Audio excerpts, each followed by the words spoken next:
See on Sepa jalgpallikeskus. Siinne väljak valmis 9 aastat tagasi tänu 3000 inimese ühisele panusele ruutmeetri kampaanias, mis on tänaseni üks unikaalsemaid Eesti jalgpalli ühisprojekte. Teate, mis sellest projektist sai? Aastatega on selle alt soojendatava kunstmuruväljaku ümber suudetud luua korralik treeningukeskus, kus on nüüd katusega tribüün, jõusaal, naturaalmuruga treeningväljak ning vajalikud olmeruumid.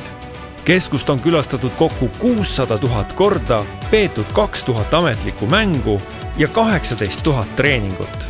Siinseid mänge on nautinud üle 75 000 pealtvaataja ja samuti on see olnud hoovi jalgpalli kodu ning õppeasutuste meelispaik. See kõik tuleb aga hinnaga, kunstmuru hinnaga. Sepa kunstmuruväljak on aastaringselt pidanud vastu suurele treeningkoormusele ning karmile Eesti talvele, mistõttu on nüüd aeg see välja vahetada.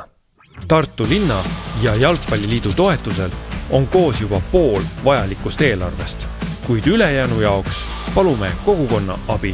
Tule aita Eesti jalgpallil kasvada. Iga ruut loeb. Loe lähemalt meie veebist.